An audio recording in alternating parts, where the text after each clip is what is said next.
Hello, and welcome to Bitesized Audio on YouTube. I'm Simon Stanhope, actor, audiobook narrator, and curator of this channel.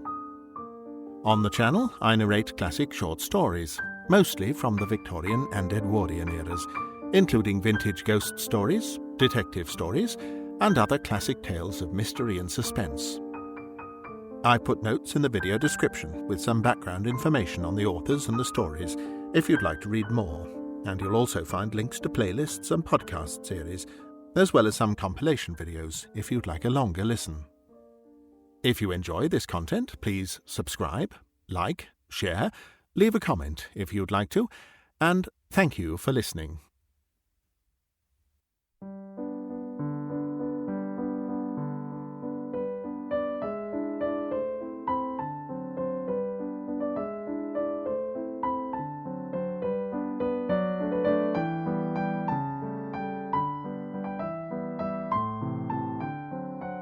The Man Who Disappeared by L.T. Meade and Robert Eustace. Read by Simon Stanhope. I am a lawyer by profession, and have a snug set of chambers in Chancery Lane. My name is Charles Pleydell. I have many clients, and can already pronounce myself a rich man. On a certain morning towards the end of September, in the year 1897, I received the following letter. Sir, I have been asked to call on you by a mutual friend, General Cornwallis, who accompanied my stepdaughter and myself on board the Osprey to England.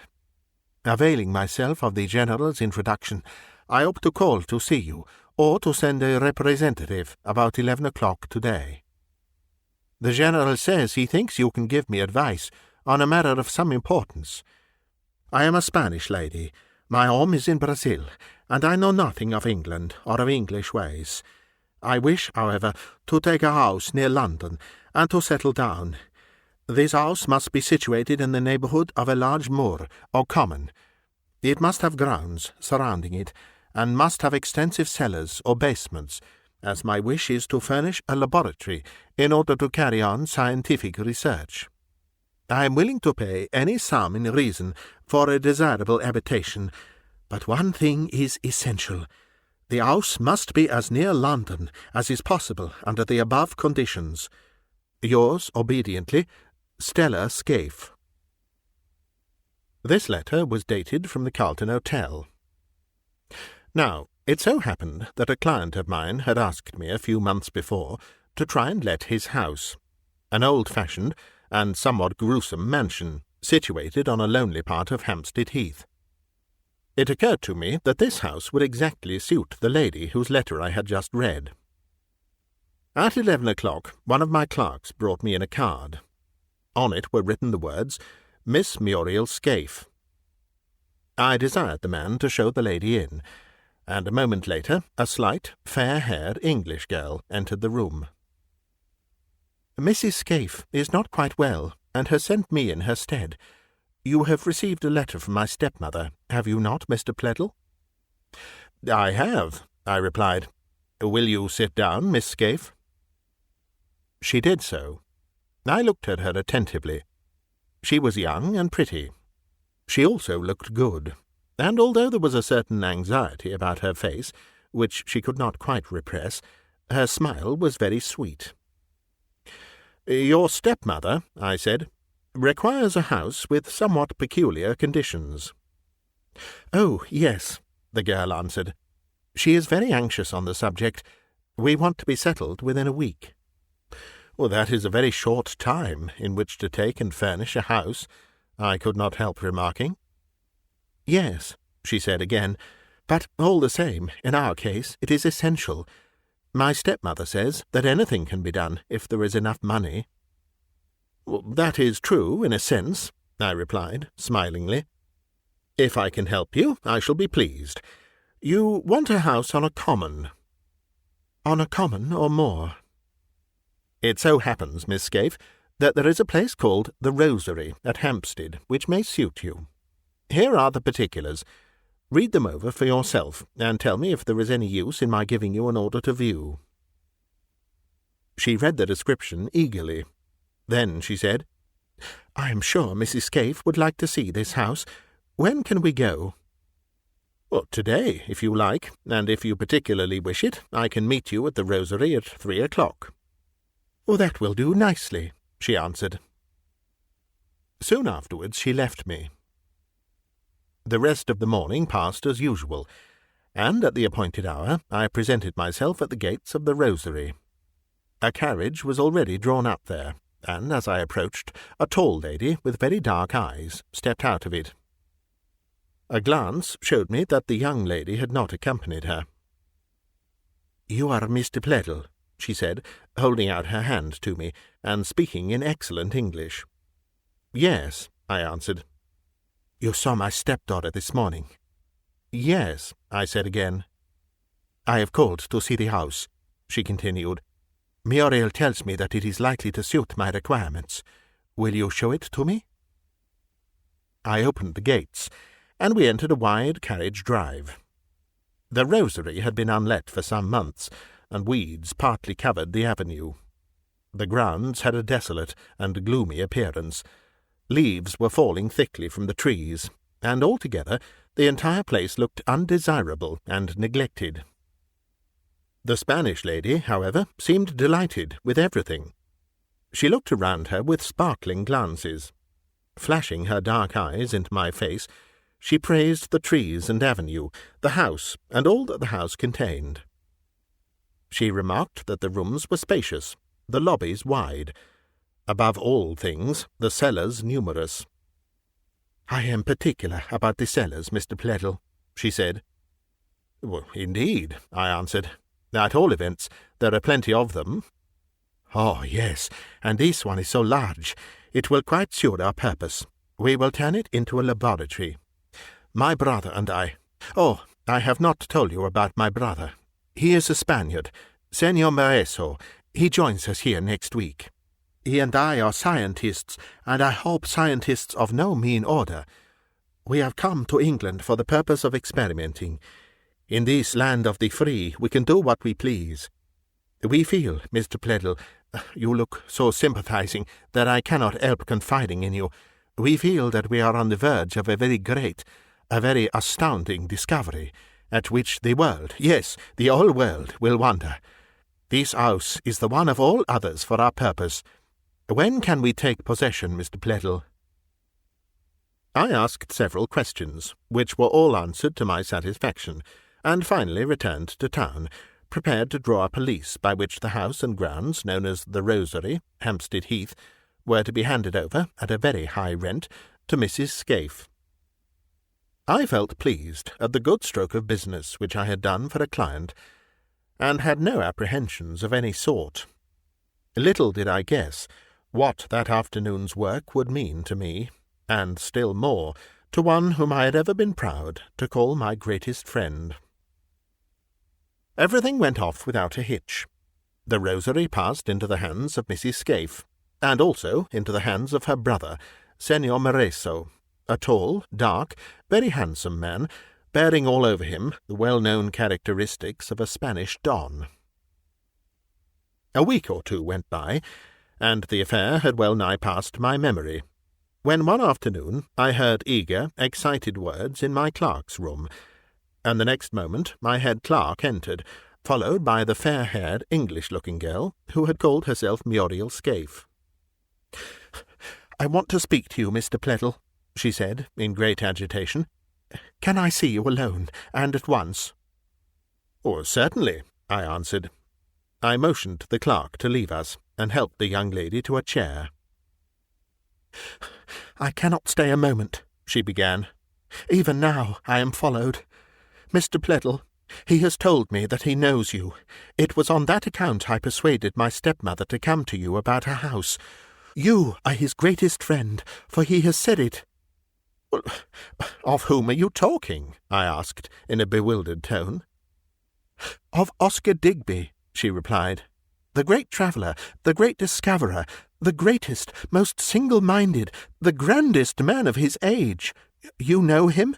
Yes? Yes?" She paused for breath. Her eyes were full of tears. "Well, indeed, I do know him," I answered. "He is my very oldest friend.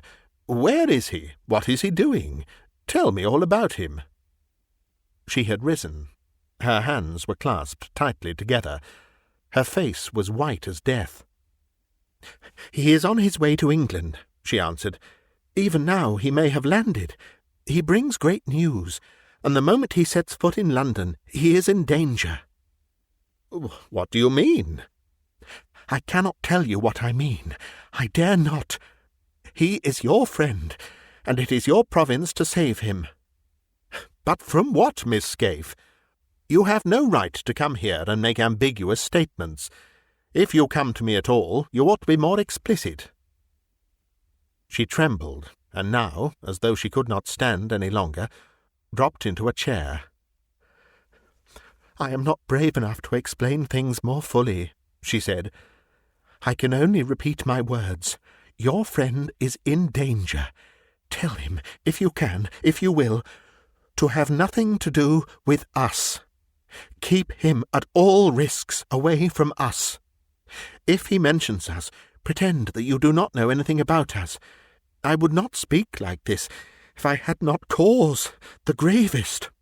When we took the rosary, I did not believe that matters were so awful. Indeed, then I was unaware that Mr. Digby was returning to London. But last night I overheard— Oh, Mr. Pleydell, I can tell you no more. Pity me, and do not question me. Keep Oscar Digby away from the rosary, and, if possible, do not betray me. But if in no other way you can ensure his leaving us alone, tell him that yes, I, Muriel Scaife, wish it. There, I cannot do more." She was trembling more terribly than ever. She took out her handkerchief to wipe the moisture from her brow. "I must fly," she said.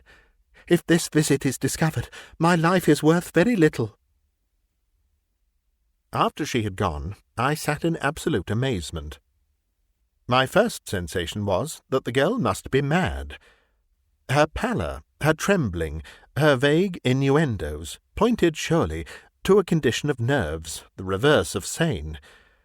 But although the madness of Muriel Scaife seemed the most possible solution of her strange visit, I could not cast the thing from my memory. I felt almost needlessly disturbed by it.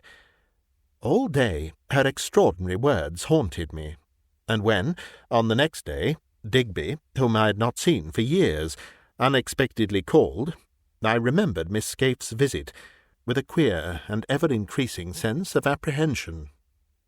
Digby had been away from London for several years. Before he went, he and I had shared the same rooms, had gone about together, and had been chums in the fullest sense of the word. It was delightful to see him once again.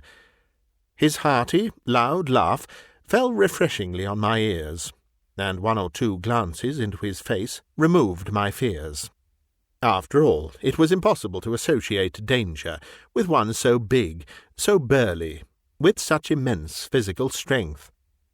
His broad forehead, his keen, frank blue eyes, his smiling mouth, his strong and muscular hands, all denoted strength of mind and body. He looked as if he were muscle all over. "Well," he said, "here I am, and I have a good deal to tell you. I want your help also, old man. It is your business to introduce me to the most promising and most enterprising financier of the day. I have it in my power, Pleydell, to make his fortune, and yours, and my own, and half a dozen other people's as well." "Well, tell me all about it," I said. I sat back in my chair, prepared to enjoy myself.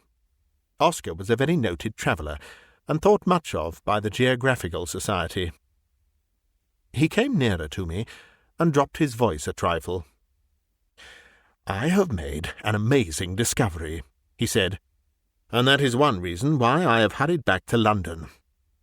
I do not know whether you are sufficiently conversant with extraordinary and out-of-the-way places on our globe. But, anyhow, I may as well tell you that there is a wonderful region, as yet very little known, which lies on the watershed of the Essequibo and Amazon rivers.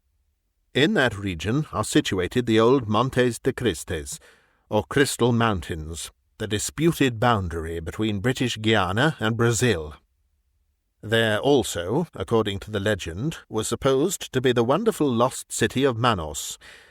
Many expeditions were sent out to discover it in the 17th century, and it was the El Dorado of Sir Walter Raleigh's famous expedition in 1615, the failure of which cost him his head. I could not help laughing. Well, this sounds like an old geography lesson. What have you to do with this terra incognita?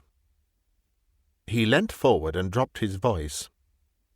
"Do not think me mad," he said, "for I speak in all sanity. I have found the lost El Dorado." "Nonsense!" I cried. "It is true. I do not mean to say that I have found the mythical city of gold. That, of course, does not exist. But what I have discovered is a spot close to Lake Amaku that is simply laden with gold. The estimates computed on my specimens and reports make it out to be the richest place in the world. The whole thing is, as yet, a close secret, and I've come to London now to put it into the hands of a big financier. A company must be formed with a capital of something like 10 millions to work it." "By Jove!" I cried. "You astonish me." "The thing will create an enormous sensation," he went on, "and I shall be a millionaire. That is, if the secret does not leak out." "The secret?" I cried. "Yes, the secret of its exact locality." "Have you charts?" "Yes, but those I would rather not disclose, even to you, old man, just yet." I was silent for a moment. Then I said, "Horace Lancaster is the biggest financier in the whole of London. He is undoubtedly your man. If you can satisfy him with your reports, charts, and specimens, he can float your company. You must see him, Digby." "Yes, that is what I want," he cried. "I will telephone to his office at once." I rang the bell for my clerk and gave him directions. He left the room. In a few moments he returned, with the information that Lancaster was in Paris. "He won't be back for a week, sir," said the clerk. He left the room, and I looked at Digby. "Are you prepared to wait?" I asked. He shrugged his great shoulders. "I must, I suppose," he said, "but it is provoking. At any moment another may forestall me. Not that it is likely, but there is always the possibility. Shall we talk over matters tonight, Pleydell? Will you dine with me at my club?" "With a heart and a half," I answered. "By the way," continued Digby, "some friends of mine, Brazilians, ought to be in London now. A lady of the name of Scaife, with her pretty little stepdaughter, an English girl. I should like to introduce you to them. They are remarkably nice people. I had a letter from Mrs. Scaife just as I was leaving Brazil, telling me that they were en route for England, and asking me to look her up in town. I wonder where they are. Her brother, too, Senor Moreso, is a most charming man. Why, Pleydell, what is the matter?" I was silent for a moment. Then I said, "If I were you, I would have nothing to do with these people. I happen to know their whereabouts, and—" "Well?" he said, opening his eyes in amazement. "The little girl does not want you to call on them, Digby. Take her advice. She looked true and good." To my astonishment, I saw that the big fellow seemed quite upset at my remarks. "True," he said, beginning to pace the room. "Of course the little thing is true. I tell you, Pleydell, I am fond of her. Not engaged, or anything of that sort, but I like her. I was looking forward to meeting them. The mother, the stepmother, I mean, is a magnificent woman. I am great friends with her. I was staying at their quinta last winter. I also know the brother, Senor Moreso. Has little Muriel lost her head?" "She is anxious and frightened. The whole thing seems absurd, of course, but she certainly did beg of me to keep you away from her stepmother, and I have promised to respect her secret, and not to tell you the name of the locality where Mrs. Scaife and Senor Moreso are at present living." He tried not to look annoyed, but he evidently was so. A few moments later he left me. That evening Digby and I dined together. We afterwards went exhaustively into the great subject of his discovery. He showed me his specimens and reports, and, in short, so completely fired my enthusiasm that I was all impatience for Lancaster's return. The thing was a big thing, one worth fighting for. We said no more about Mrs. Scaife, and I hoped that my friend would not fall into the hands of a woman who, I began to fear, was little better than an adventuress. 3 or 4 days passed. Lancaster was still detained in Paris, and Digby was evidently eating his heart out with impatience at the unavoidable delay in getting his great scheme floated. One afternoon he burst noisily into my presence. "Well," he cried, "the little girl has discovered herself. Talk of women and their pranks. She came to see me at my hotel.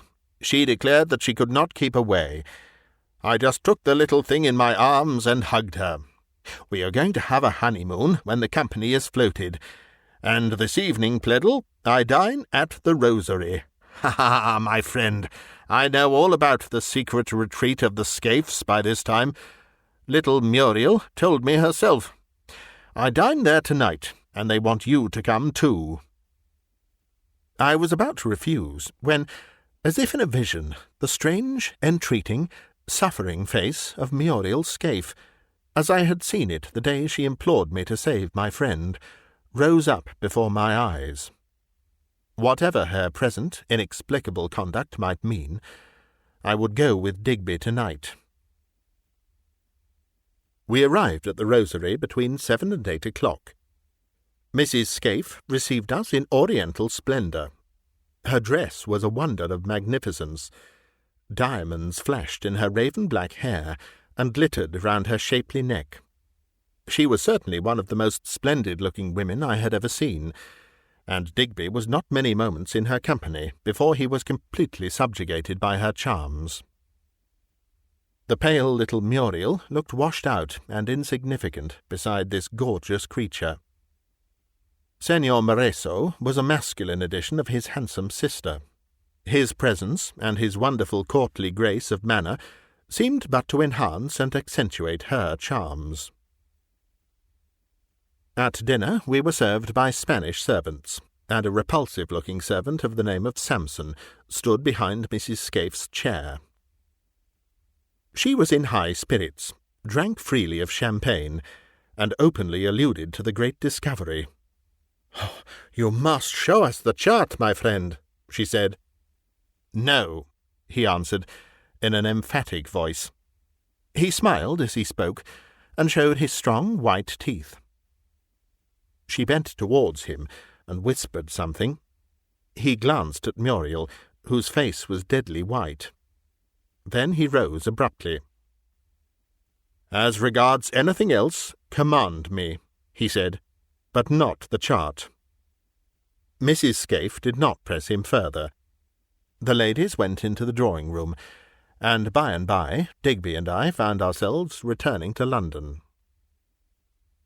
During the journey I mentioned to him that Lancaster had wired to say that he would be at his office and prepared for a meeting on Friday.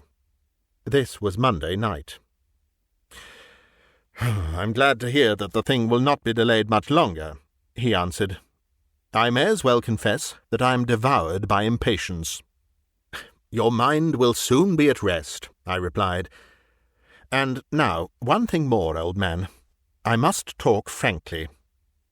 I do not like Mrs. Scaife. I do not like Senor Moreso.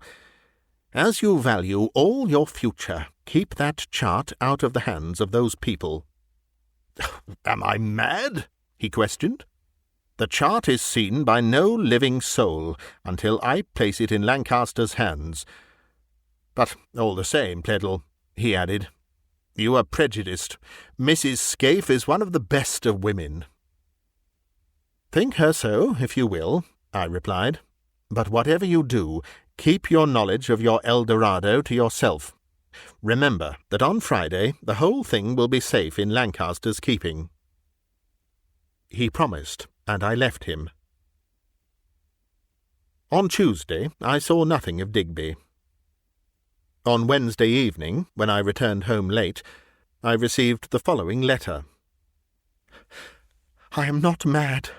I have heavily bribed the kitchen maid, the only Englishwoman in the whole house, to post this for me. I was forced to call on Mr. Digby, and to engage myself to him at any cost. I am now strictly confined to my room under pretence of illness. In reality, I am quite well, but a close prisoner. Mr. Digby dined here again last night, and, under the influence of a certain drug introduced into his wine, has given away the whole of his discovery, except the exact locality. He is to take supper here late tomorrow night, Thursday, and to bring the chart. If he does, he will never leave the Rosary alive. All is prepared. I speak who know. Don't betray me, but save him." The letter fell from my hands. What did it mean? Was Digby's life in danger, or had the girl who wrote to me really gone mad? The letter was without date, without any heading, and without signature. Nevertheless, as I picked it up and read it carefully over again, I was absolutely convinced beyond a shadow of doubt of its truth. Muriel Scaife was not mad. She was a victim. To how great an extent, I did not dare to think. Another victim, one in even greater danger, was Oscar Digby. I must save him. I must do what the unhappy girl who was a prisoner in that awful house implored of me. It was late, nearly midnight, but I knew that I had not a moment to lose. I had a friend, a certain Dr. Garland, who had been police surgeon for the Westminster Division for several years. I went immediately to his house in Eaton Square. As I had expected, he was up, and without any preamble, I told him the whole long story of the last few weeks. Finally, I showed him the letter. He heard me without once interrupting. He read the letter without comment. When he folded it up and returned it to me, I saw that his keen, clean-shaven face was full of interest. He was silent for several minutes. Then he said, "I am glad you came to me. This story of yours may mean a very big thing. We have 4 prima facie points. 1. Your friend has this enormously valuable secret about the place in Guiana, or on its boundary, a secret which may be worth anything. 2. He is very intimate with Mrs. Scaife, her stepdaughter, and her brother. The intimacy started in Brazil. 3. He is engaged to the stepdaughter, who evidently is being used as a sort of tool, and is herself in a state of absolute terror, and, so far as one can make out, is not specially in love with Digby, nor Digby with her. 4. Mrs. Scaife and her brother are determined, at any risk, to secure the chart which Digby is to hand to them tomorrow evening. The girl thinks this so important that she has practically risked her life to give you due warning. By the way, when did you say Lancaster would return? Has he made an appointment to see Digby and yourself?" "Yes, at 11 o'clock on Friday morning." "Doubtless Mrs. Scaife and her brother know of this." "Probably," I answered. "As far as I can make out, they have such power over Digby that he confides everything to them." Just so. They have power over him, and they are not scrupulous as to the means they use to force his confidence. If Digby goes to the Rosary tomorrow evening, the interview with Lancaster will, in all probability, never take place." "What do you mean?" I cried in horror. "Why, this. Mrs. Scaife and Senor Moreso are determined to learn Digby's secret. It is necessary for their purpose that they should know the secret, and also that they should be the sole possessors of it. You see why they want Digby to call on them. They must get his secret from him before he sees Lancaster. The chances are that if he gives it up, he will never leave the house alive." "Then what are we to do?" I asked, for Garland's meaning stunned me, and I felt incapable of thought or of any mode of action. "Leave this matter in my hands. I am going immediately to see Inspector Frost. I will communicate with you directly anything serious occurs." The next morning I called upon Digby, and I found him breakfasting at his club. He looked worried, and when I came in, his greeting was scarcely cordial. "What a solemn face, Pleydell," he said. "Is anything wrong?" He motioned me to a seat near. I sank into it.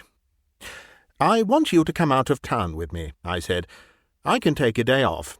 Shall we both run down to Brighton? We can return in time for our interview with Lancaster tomorrow." "It is impossible," he answered. "I should like to come with you, but I have an engagement for tonight." "Are you going to the Rosary?" I asked. "I am," he replied, after a moment's pause. "Why, what is the matter?" he added. "I suppose I may consider myself a free agent?" There was marked irritation in his tone. "I wish you would not go," I said. "Why not?" "I do not trust the people." "Folly, Pleydell. In the old days you used not to be so prejudiced." "I had not the same cause. Digby, if ever people are trying to get you into their hands, they are those people. Have you not already imparted your secret to them?" "How do you know?" he exclaimed, springing up and turning crimson. "Well, can you deny it?" His face paled. "I don't know that I want to," he said. "Mrs. Scaife and Moresa will join me in this matter. There is no reason why things should be kept dark from them." "But is this fair or honourable to Lancaster? Remember, I have already written fully to him. Do, I beg of you, be careful." "Lancaster cannot object to possible wealthy shareholders," was Digby's answer. "Anyhow," he added, laughing uneasily, "I object to being interfered with. Pray understand that, old man, if we are to continue friends. And now, bye-bye for the present. We meet at 11 o'clock tomorrow at Lancaster's." His manner gave me no pretext for remaining longer with him, and I returned to my own work. About 5 o'clock on that same day, a telegram was handed to me, which ran as follows. "Come here at once. Garland." I left the house, hailed a hansom, and in a quarter of an hour was shown into Garland's study. He was not alone. A rather tall, grey-haired, grey-moustached, middle-aged man was with him. This man was introduced to me as Inspector Frost. "Now, Pleydell," said Garland, in his quick, incisive way, "listen to me carefully. The time is short. Inspector Frost and I have not ceased our inquiries since you called on me last night. I must tell you that we believe the affair to be of the most serious kind. Time is too pressing now to enter into all details, but the thing amounts to this. There is the gravest suspicion that Mrs. Scaife and her brother, Senor Moreso, are employed by a notorious gang in Brazil to force Digby to disclose the exact position of the gold mine. We also know for certain that Mrs. Scaife is in constant and close communication with some very suspicious people, both in London and in Brazil. Now, listen. The crisis is to be tonight. Digby is to take supper at the Rosary, and there to give himself absolutely away. He will take his chart with him. That is the scheme. Digby must not go. That is, if we can possibly prevent him. We expect you to do what you can under the circumstances, but as the case is so serious, and as it is more than probable that Digby will not be persuaded, Inspector Frost and myself, and a number of men of his division, will surround the house as soon as it becomes dark. And if Digby should insist on going in, every protection in case of difficulty will be given him. The presence of the police will also ensure the capture of Mrs. Scaife and her brother." "You mean," I said, "that you will, if necessary, search the house?" "Yes." "But how can you do so without a warrant?" "We have thought of that," said Garland with a smile. "A magistrate living at Hampstead has been already communicated with. If necessary, one of our men will ride over to his house and procure the requisite instrument to enforce our entrance." "Very well," I answered. "Then I will go at once to Digby's. But I may as well tell you plainly that I have very little hope of dissuading him." I drove as fast as I could to my friend's rooms, but was greeted with the information that he had already left, and was not expected back until late that evening. This was an unlooked-for blow. I went to his club. He was not there. I then returned to Dr. Garland. "I failed to find him," I said. "What can be done? Is it possible that he has already gone to his fate?" "That is scarcely likely," replied Garland, after a pause. "He was invited to supper at the Rosary, and according to your poor young friend's letter, the time named was late. There is nothing for it but to waylay him on the grounds before he goes in. You will come with us tonight, will you not, Pleydell?" "Certainly," I answered. Garland and I dined together. At 9:30 we left Eaton Square, and punctually at 10 o'clock the hansom we had taken put us down at one of the roads on the north side of the heath. The large house, which I knew so well, loomed black in the moonlight. The night was cold and fresh. The moon was in its second quarter, and was shining brightly. Garland and I passed down the dimly lit lane beside the wall. A tall, dark figure loomed from the darkness, and, as it came forward, I saw that it was Inspector Frost. "Mr. Digby has not arrived yet," he said. "Perhaps, sir," he added, looking at me, "you can even now dissuade him, for it is a bad business. All my men are ready," he continued, "and at a signal the house will be surrounded. But we must have one last try to prevent his entering it. Come this way, please, sir," he added, beckoning to me to follow him. We passed out into the road. "I am absolutely bewildered, Inspector," I said to him. "Do you mean to say there is really great danger?" "The worst I ever knew," was his answer. "You cannot stop a man entering a house if he wishes to, but I can tell you, Mr. Pleydell, I do not believe his life is worth that if he goes in." And the inspector snapped his fingers. He had scarcely ceased speaking when the jingling of the bells of a hansom sounded behind us. The cab drew up at the gates, and Oscar Digby alighted close to us. Inspector Frost touched him on the shoulder. He swung round and recognized me. "Hello, Pleydell," he said, in no very cordial accents. "What in the name of heaven are you doing here? What does this mean? Who is this man?" "I am a police officer, Mr. Digby, and I want to speak to you. Mr. Pleydell has asked you not to go into that house. You are, of course, free to do as you like, but I must tell you that you are running into great danger. Be advised by me, and go away." For answer, Digby thrust his hand into his breast pocket. He pulled out a note which he gave me. I tore the letter from its envelope, and read in the moonlight, "Come to me. I am in danger and suffering. Do not fail me. Muriel." "A hoax! A forgery!" I could not help crying. "For God's sake, Digby, don't be mad." "Mad or sane, I go into that house," he said. His bright blue eyes flashed with passion, and his breath came quickly. "Hands off, sir! Don't keep me!" He swung himself away from me. "One word," called the inspector after him. "How long do you expect to remain?" "Perhaps an hour. I shall be home by midnight." "And now, sir, please listen. You can be assured, in case of any trouble, that we are here. And I may further tell you that if you are not out of the house by 1 o'clock, we shall enter with a search warrant." Digby stood still for a moment. Then he turned to me. "I cannot but resent your interference, but I believe you mean well. Good-bye." He wrung my hand and walked quickly up the drive. We watched him ring the bell. The door was opened at once by the servant. Digby entered. The door closed silently. Inspector Frost gave a low whistle. "I would not be that man for a good deal," he said. Garland came up to us both. "Is the house entirely surrounded, Frost?" I heard him whisper. Frost smiled, and I saw his white teeth gleam in the darkness. He waved his hand. "There is not a space of 6 feet between man and man," I heard him say. "And now we have nothing to do but wait and hope for at least an hour and a half. If in an hour's time Mr. Digby does not reappear, I shall send a man for the warrant. At 1 o'clock we enter the house." Garland and I stood beneath a large fir tree in a dense shade, and within the enclosed garden. The minutes seemed to crawl. Our conversation was limited to low whispers at long intervals.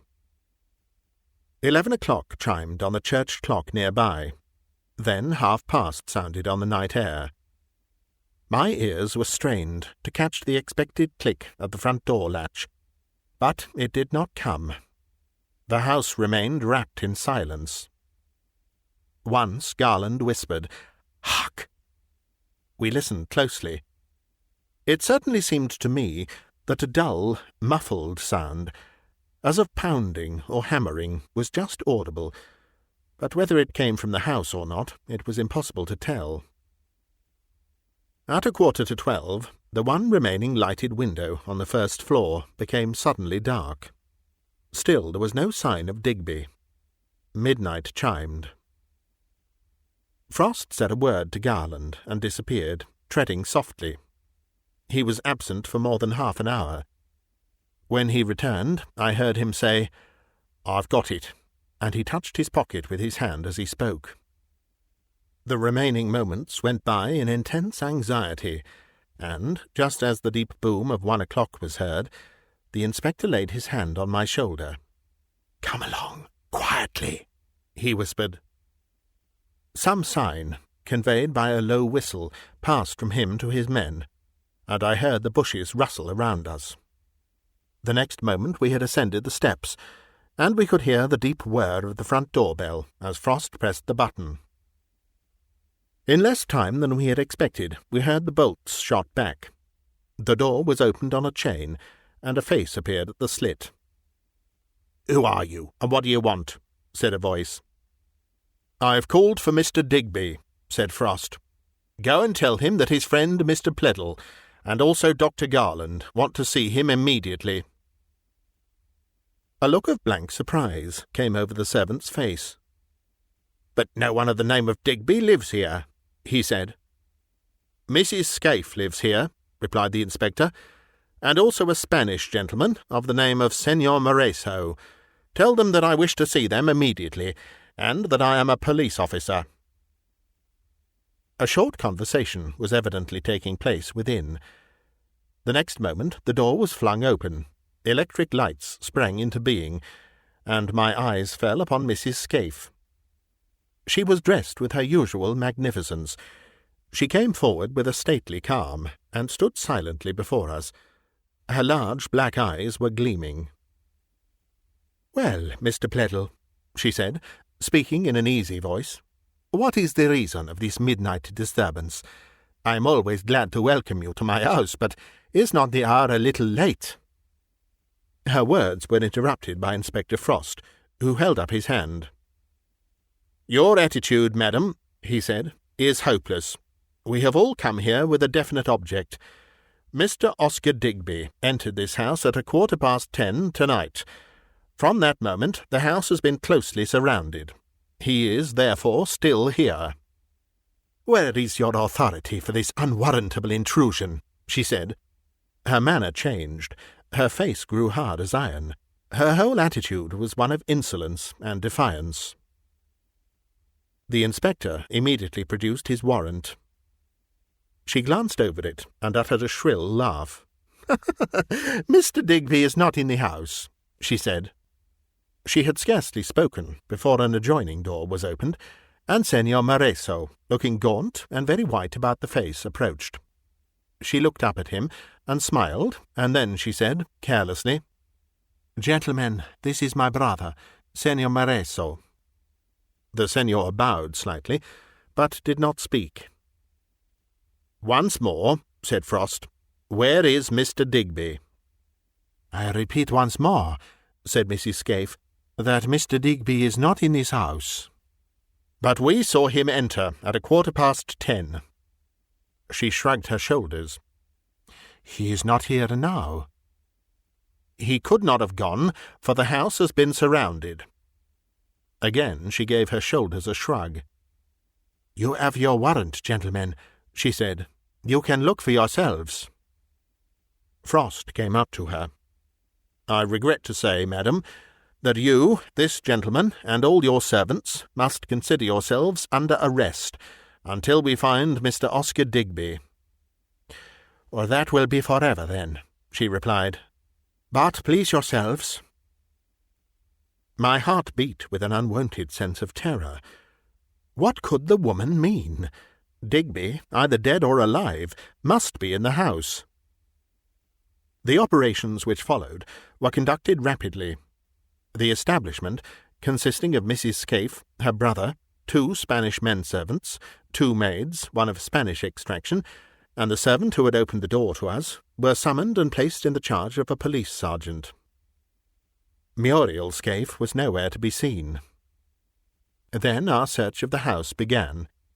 The rooms on the ground floor, consisting of the drawing-room, dining-room, and 2 other big rooms, were fitted up in quite an everyday manner. We did not take much time going through them. In the basement, the large cellar, which had attracted Mrs. Scaife's pleased surprise on the day when I took her to see the Rosary, had now been fitted up as a laboratory. I gazed at it in astonishment. It was evidently intended for the manufacture of chemicals on an almost commercial scale. All the latest chemical and electrical apparatus were to be found there, as well as several large machines, the purposes of which were not evident. One in particular I specially noticed. It was a big tank with a complicated equipment for the manufacture of liquid air in large quantities. We had no time to give many thoughts to the laboratory just then. A foreboding sense of ever-increasing fear was upon each and all of us. It was sufficient to see that Digby was not there. Our search in the upper regions was equally unsuccessful. We were just going downstairs again, when Frost drew my attention to a door which we had not yet opened. We went to it and found it locked. Putting our strength to work, Garland and I between us burst it open. Within, we found a girl crouching by the bed. She was only partly dressed, and her head was buried in her hands. We went up to her. She turned, saw my face, and suddenly clung to me. "Have you found him? Is he safe?" "I do not know, my dear," I answered, trying to soothe her. "We are looking for him. God grant us success." "Did he come to the house? I have been locked in here all day, and heavily drugged. I have only just recovered consciousness, and scarcely know what I am doing. Is he in the house?" "He came in. We are searching for him. We hope to find him." "That you will never do!" She gave a piercing cry, and fell unconscious on the floor. We placed the unhappy girl on the bed. Garland produced brandy and gave her a few drops. She came to in a couple of minutes, and began to moan feebly. We left her, promising to return. We had no time to attend to her just then. When we reached the hall, Frost stood still. "The man is not here," he muttered. "But he is here," was Garland's incisive answer. "Inspector, you have got to tear the place to pieces." The latter nodded. The inspector's orders were given rapidly, and dawn was just breaking when 10 policemen, ordered in from outside, began their systematic search of the entire house from roof to basement. Pick and crowbar were ruthlessly applied, and never have I seen a house in such a mess. Floorings were torn up and rafters cut through. Broken plaster littered the rooms and lay about on the sumptuous furniture. Walls were pierced and bored through. Closets and cupboards were ransacked.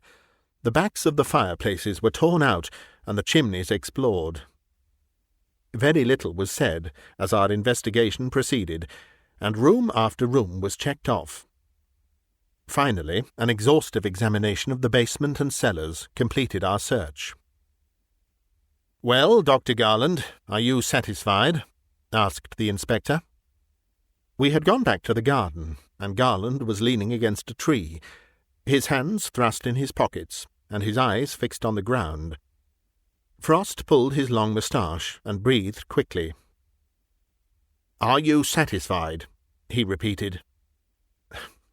"We must talk sense, or we shall all go mad," was Garland's answer. "The thing is absurd, you know. Men don't disappear. Let us work this thing out logically. There are only 3 planes in space, and we know matter is indestructible. If Digby left this house, he went up, down, or horizontally. Up is out of the question. If he disappeared in a balloon, or was shot off the roof, he must have been seen by us, for the house was surrounded. He certainly did not pass through the cordon of men. He did not go down, for every cubic foot of basement and cellar has been accounted for, as well as every cubic foot of space in the house. So, we come to the chemical change of matter, dissipation into gas, by heat. There are no furnaces, no ashes, no gas cylinders, nor dynamos, nor carbon points. The time when we lost sight of him to the time of entrance was exactly 2 hours and 3/4. There is no way out of it. He is still there."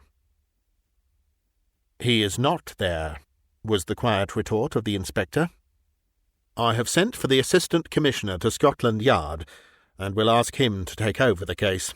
It is too much for me." The tension in all our minds had now reached such a state of strain that we began to fear our own shadows. Oscar Digby, standing, as it were, on the threshold of a very great future, the hero of a legend worthy of old romance, had suddenly and inexplicably vanished. I could not get my reason to believe that he was not still in the house, for there was not the least doubt that he had not come out. What would happen in the next few hours? "Is there no secret chamber or secret passage that we have overlooked?" I said, turning to the inspector. "The walls have been tapped," he replied. "There is not the slightest indication of a hollow. There are no underground passages. The man is not within these walls." He now spoke with a certain degree of irritation in his voice, which the mystery of the case had evidently awakened in his mind.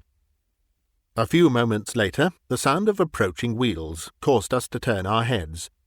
A cab drew up at the gates, out of which alighted the well-known form of Sir George Freer. Garland had already entered the house, and on Sir George appearing on the scene, he and I followed him. We had just advanced across the hall to the room where the members of the household, with the exception of poor Muriel Scaife, were still detained, when, to our utter amazement, a long, strange peal of laughter sounded from below. This was followed by another, and again by another. The laughter came from the lips of Garland. We glanced at each other. What on earth did it mean? Together we darted down the stone steps. But before we reached the laboratory, another laugh rang out. All hope in me was suddenly changed to a chilling fear, for the laugh was not natural. It had a clanging, metallic sound, without any mirth. In the centre of the room stood Garland. His mouth was twitching, and his breath jerked in and out convulsively. "What is it? What is the matter?" I cried. He made no reply, but, pointing to a machine with steel blocks, once more broke into a choking, gurgling laugh, which made my flesh creep. Had he gone mad? Sir George moved swiftly across to him, and laid his hand on his shoulder. "Come, what is all this, Garland?" he said sternly, though his own face was full of fear. I knew Garland to be a man of extraordinary self-control, and I could see that he was now holding himself in with all the force at his command. "It is no use. I cannot tell you," he burst out. "What? You know what has become of him?" "Yes." "You can prove it?" "Yes." "Speak out, man." "He is not here," said Garland. "Then where is he?" He flung his hand out towards the heath, and I saw that the fit was taking him again. But once more he controlled himself. Then he said, in a clear, level voice, "He is dead, Sir George, and you can never see his body. You cannot hold an inquest, for there is nothing to hold it on. The winds have taken him, and scattered him in dust on the heath. Don't look at me like that, Pleydell. I am sane, although it is a wonder we are not all mad over this business. Look and listen."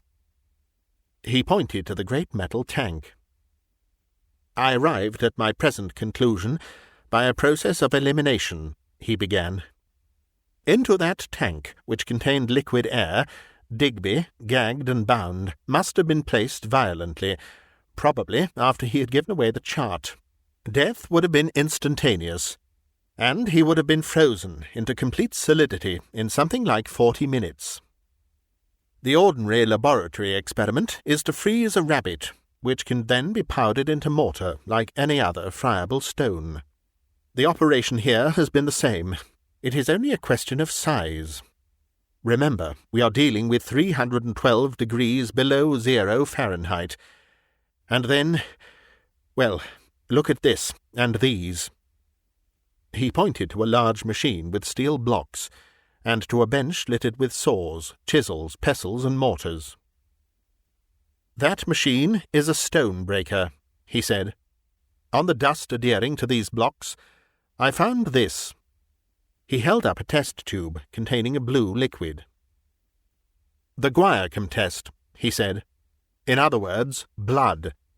This fact, taken with the facts we already know, that Digby never left the house, that the only other agent of destruction of a body, fire, is out of the question, that this tank is the receptacle of that enormous machine for making liquid air in very large quantities, and, above all, the practical possibility of the operation being conducted by the men who are at present in the house, afford me absolutely conclusive proof, beyond a possibility of doubt, as to what has happened. The body of that unfortunate man is as if it had never been, without a fragment of pinpoint size for identification or evidence. It is beyond the annals of all the crimes that I have ever heard of. What law can help us? Can you hold an inquest on nothing? Can you charge a person with murder, where no victim or trace of a victim can be produced?" A sickly feeling came over me. Garland's words carried their own conviction, and we knew that we stood in the presence of a horror without a name. Nevertheless, to the police mind, horror per se does not exist. To them, there is always a mystery, a crime, and a solution. That is all. The men beside me were police once more. Sentiment might come later. "Are there any reporters here?" asked Sir George. "None," answered Frost. "Good. Mr. Oscar Digby has disappeared. There is no doubt how. There can, of course, be no arrest, as Dr. Garland has just said. Our official position is this. We suspect that Mr. Digby has been murdered, but the search for the discovery of the body has failed. That is our position."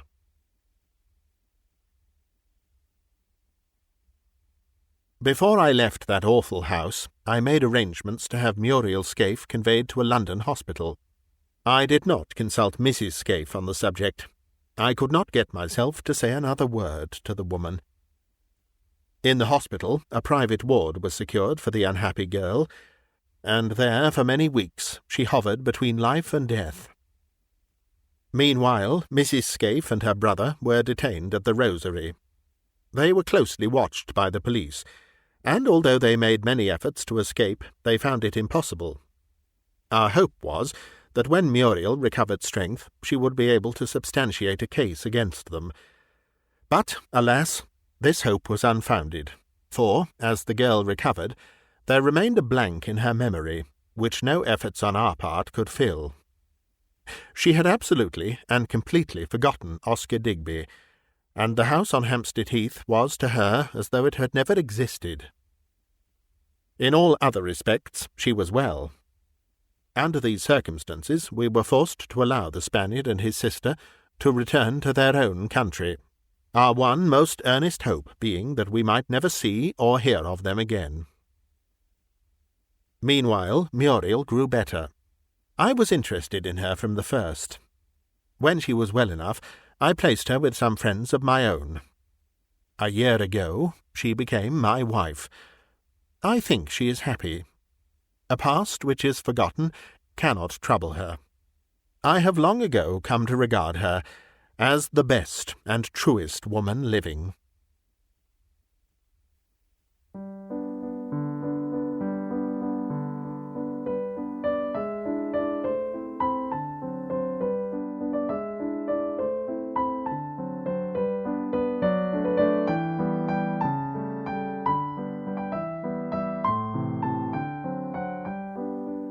You've been listening to a bite-sized audiobook, read by me, Simon Stanhope.